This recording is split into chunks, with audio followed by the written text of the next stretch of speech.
श्रीनगर में ये सड़क के ऊपर जो प्रोटेस्ट हो रहा है, जो हमारी बच्चियां कल में 2 बच्चियां, एक मनमीत एक धनमीत, 2 बच्चियों का जबरन गन पॉइंट के ऊपर अगवा किया गया उनको। अस्सलाम वालेकुम। जैसा कि हम जानते हैं अभी ट्रेंड में चल रही है, एक न्यूज़ चल रही है कश्मीर में, पूरे हिंदुस्तान में चल रही है एक न्यूज़ के कश्मीर में 2 लड़कियों का, सिख लड़कियों को अगवा करवा के उनको ज़बरदस्ती इस्लाम कबूल करवाया गया। उसकी असली हकीकत क्या है, पहले हम ये वीडियो देखते हैं, उसके बाद हम इस पे डिस्कस करते हैं। जैसा कि आप लोग देख रहे हैं, 2-3 दिन से एक वीडियो वायरल हो रहा है जिसमें सिख कम्युनिटी कह रही है कि हमारी 2 बच्चियां धनमीत और मनमीत मिसिंग हैं, जिसमें मनमीत को तो ये वो बोल रहे हैं कि उन्होंने मनमीत को रिकवर कर लिया है और धनमीत जो है, धनमीत स्टिल मिसिंग है। अभी भी धनमीत को हमें दिया जाए। और उनकी जो स्टेटमेंट हुई है वो गन पॉइंट पे हुई है, बल्कि ऐसा कुछ भी नहीं है। धनमीत मैं हूं, मेरा मसला आज का नहीं है। मैं 2012 में कन्वर्टेड हुई हूं, 2014 में मेरे निकाह हुए हैं मेरे बैचमेट मुजफ्फर के साथ, जो मेरी और उसकी रजामंदी से हुए हैं। उसके बाद 6 जून 2021 में अपने घर से निकली। मैंने अपने घर में कॉल भी किया कि मैं अपनी मर्जी से निकली हूं, मुझे ढूंढना नहीं।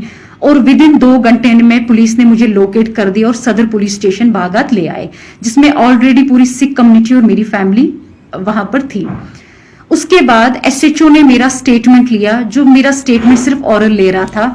मैंने उसको ये बोला, आप मेरा स्टेटमेंट रिटन कीजिए, आप जो मैं बोल रही हूँ आप रिटन कीजिए। मैं उनको ये बता रही थी 2012 में मैं कन्वर्टेड हुई हूँ, 2014 में मेरे निकाह हुए हैं, मेरे डॉक्यूमेंट्स हाई कोर्ट के हैं, आप एक बार डॉक्यूमेंट्स चेक कीजिए मेरे। और इतना सब कुछ सुन के भी लड़के को लॉकअप में डाला गया था, उसके ऊपर एक्ट्स और चार्जेस लगा दिए गए थे। मैं उनको बार बार बोल रही थी कि मेरा 2012 में कन्वर्टेड हूं मैं 29 ईयर ओल्ड गर्ल हूं। मैं एक छोटी बच्ची आपने पकड़ के नहीं लाई कि आप मुझे मेरी फैमिली की ओर हैंड ओवर कर रहे हो। वो उन्होंने मेरी फैमिली को बिना कोई मेरी स्टेटमेंट रिटन किए हुए मेरी फैमिली को मुझे दे दिया।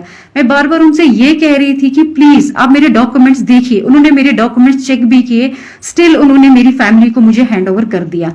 और उसके बाद ही नेक्स्ट डे 7th को मेरी फैमिली मुझे यहां से जम्मू ले गई। और जम्मू जाते ही क्या हुआ, जम्मू जाते ही वो लोग मुझे पंजाब ले गए। पंजाब में मेरे को अलग अलग फेडरेशंस मिलने आ रहे थे, वो मेरे को ब्रेन वॉश कर रहे थे। वो वहां पर मेरे को ये समझा रहे थे कि आप जो स्टेटमेंट है वो अगेंस्ट देना, लड़के के फेवर में नहीं देना। मैं वहां पर भी सबको यही बोल रही थी कि लड़के ने मेरे को कोई किडनैप नहीं किया है, मैं अपनी मर्जी से आई हुई हूँ। हमारे पास हाई कोर्ट के डॉक्यूमेंट्स है, आप वो देख सकते हो। जैसा कि आपने ये वीडियो देखा, चलो इस वीडियो को थोड़ा और देखते हैं। सबसे ये बोल रही हूँ कि ये 2 दिन और 3 दिन का मसला नहीं है, 2012 का मसला है। मेरे डॉक्यूमेंट्स पूरी सिख कम्युनिटी के पास है इस टाइम पर। मुझे समझ नहीं आ रहा है वो ये क्यों बोल रहे हैं गन पॉइंट पे रखा गया है। हम कोई छोटे बच्चे नहीं है, मैं कोई छोटी बच्ची नहीं हूं, मैं 28 ईयर्स ओल्ड गर्ल हूं। मेरे को कौन गन पॉइंट पे रख सकता है? ऐसा है कि ऐसा भी होने लगा, गन पॉइंट पे स्टेटमेंटें होने लगी। फिर तो मुझे लगता है हर एक स्टेटमेंट ऐसी होनी चाहिए। ऐसा कुछ भी नहीं है। मेरी हर स्टेटमेंट जो है वो मेरी रजामंदी से हुई है। मेरे को कोई दबाव किसी का नहीं था, किसी का भी मेरे को। इनफैक्ट अगर दबाव मुझे दिया गया वो मेरे को बाहर दिया गया कि अगर आप कश्मीर में आपने लड़के के फेवर में कोई भी स्टेटमेंट दी, हम आपको जिंदा नहीं रखेंगे, आप पे अटैक होने वाला है, उसकी फैमिली में होने वाला है, उसके ऊपर हो जाएगा। लड़के को हम कभी सेंट्रल जेल से नहीं निकलने देंगे। यहां पर तो वैसा मेरे को कोई थ्रेटनिंग नहीं था, मैंने तो फ्रीली अपनी सारी स्टेटमेंट यहां पर दी है। और प्लीज मैं आप सबसे ये बात बोलती हूँ, इसको प्लीज रिलीजन को बीच में मत लाइए, माइनॉरिटी को कम से कम बीच में मत लाइए, क्योंकि ये माइनॉरिटी का किस्सा नहीं। आप लोग प्रोपेगेंडा बना रहे हो, माइनॉरिटी में ऐसा हो रहा है वैसा हो रहा है, ऐसा कुछ भी नहीं है। मेरे को अपने राइट्स पता है, मेरे राइट्स क्या है। सो प्लीज आप ये चीजें मत इसमें कीजिए, माइनॉरिटी को बीच में मत कम से कम लाइए कि माइनॉरिटी को देके हमारी बच्चियों के साथ ऐसा हो रहा है वैसा हो रहा है। क्योंकि बच्चियां बच्ची नहीं है। जो बच्ची 28 ईयर्स ओल्ड गर्ल है उसको तो सुप्रीम कोर्ट के ऑर्डर्स है, वो अपने राइट्स खुद चुन सकती है। Right to religion, right to marriage, ये तो आप सब नोएंगे इस बारे में। सो प्लीज रिलीजन के नाम पे ये दंगे फसाद मत करवाइए, ये डिमांड मत कीजिए वो मिसिंग है। मैं कोई मिसिंग नहीं हूं, मैं जहां पर हूं मैं अपनी मर्जी से हूं और मैं बहुत खुश हूं। सो प्लीज इसको रिलीजन का नाम और माइनॉरिटी का नाम मत बताइए। मैं कोई छोटी बच्ची नहीं हूं जिसको बोल कर ये करके ये चीज कराई जाए। फिर तो मैं अपनी फैमिली के साथ पूरा 25 डेज थी, जिसमें उन लोगों ने मेरी 3 हियरिंग्स मिस हुई हैं यहाँ पर। और 4th हियरिंग में जब हाई कोर्ट के डायरेक्शन से तब मैं यहाँ पर पहुंची हुई हूँ। सो प्लीज आप इसको माइनॉरिटी का किस्सा मत बनाइए, इसको इतना बड़ा पॉलिटिकल इश्यू मत बनाइए। जो चीज अपनी रजामंदी से हुई है उस चीज को प्लीज आप लोग पॉलिटिकल इश्यू और रिलीजन इश्यू मत बनाइए। हमने ये वीडियो देखा तो इसकी असली वजह क्या है, क्या मकसद है इसका हम आपको बताते हैं। पुलवामा जब अटैक हुआ था तो उस टाइम पूरे हिंदुस्तान में हर जगह पे कश्मीरी थे, तो वहाँ पे उन पे अत्याचार हो रहा था। तो सिर्फ जो कश्मीरियों का साथ देने वाले थे वो सिर्फ सिख लोग थे। ये किसी का प्रोपेगेंडा भी हो सकता है, ये किसी की ऐसी चाल भी हो सकती है कि सिख जो हैं वो कश्मीरियों का साथ देते हैं हमेशा, इनको तोड़ा जाए, इनको आपस में मतलब इनमें दरार पैदा हो। इनमें दरार कैसे पैदा होगी? तो गलत न्यूज़, गलत मैसेज दे के, ये वही प्रोपेगेंडा था। तो उन्होंने हमारा साथ दिया था उस टाइम जब पुलवामा अटैक हुआ था। सिखों ने भरपूर तावन किया कश्मीरियों को, जहाँ पे कॉलेजेस वगैरह में थे, हिंदुस्तान में हर जगह हर कोने में थे, तो वहाँ से सेफली कश्मीर पहुँचाया गया उनको अपनी गाड़ियों में सिखों ने। कोई लोग चाहते हैं कि ये जो सिख हैं मुसलमानों और सिखों में दरार पैदा हो। कश्मीर में ऐसा बिल्कुल भी कभी हो ही नहीं सकता। दूसरी बात है, हमारे कश्मीर के लोग ऐसे हैं, बिल्कुल मैं बोलता हूँ कि कश्मीर के लोग ऐसे हैं, बहुत इज्जत और रिस्पेक्ट करते हैं, क्योंकि कश्मीरी पहले से मजलूम है, अत्याचार यहाँ पे हो रहा है हर जगह से।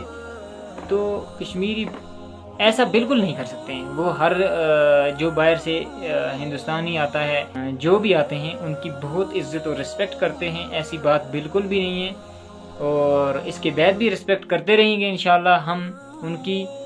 तो ये सिर्फ ये बात थी कि एक दूसरे में दरार पैदा करने की। और हाँ, रिलीजन को बीच में बिल्कुल नहीं लाना चाहिए। और हर जगह पे न्यूज़ चैनल से ऐसे बोल रहे थे कि हाँ शेमान कश्मीर, शेमान कश्मीर। तो हमें बहुत दुख होता था कि हकीकत में हमें बहुत दुख होता था कि शायद कश्मीर में ऐसी हुई होगी हरकत, क्योंकि जब कश्मीर में बहुत कुछ होता है, बहुत कुछ नहीं होता है। हमने सोचा कि हाँ, जब पैसों के लिए लोग अपने ही भाइयों का कत्ल करवा देते हैं तो ये भी हो सकता है, मे भी मतलब ऐसा हो।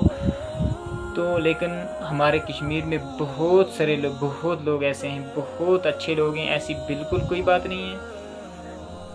और ये बिल्कुल हम में और सिखों में दरार पैदा करने के लिए ये बिल्कुल एक प्रोपेगेंडा था।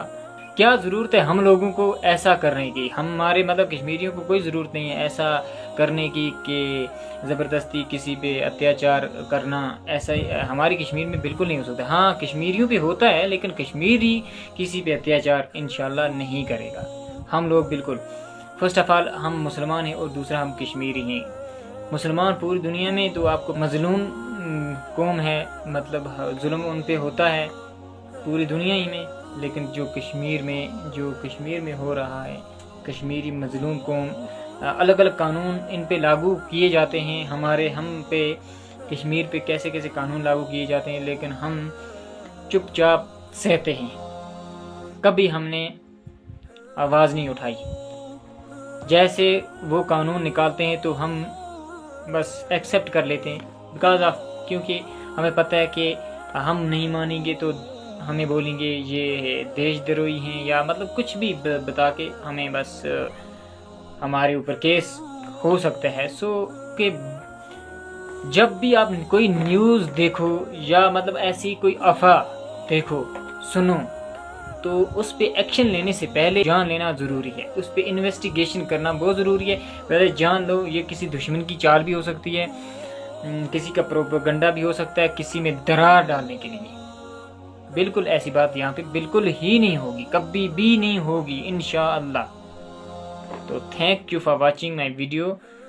तो खुश रहो, आबाद रहो। तो इंशाअल्लाह आप लोगों का वेलकम है। अगर आप कश्मीर में आते हैं तो हम आपके सेवा के लिए हाजिर हैं, हम आपके मेज़बान हैं, आप हमारे मेहमान हैं इंशाअल्लाह। तो हमारे यहाँ पे ऐसा बिल्कुल भी नहीं होता। So thank you for watching.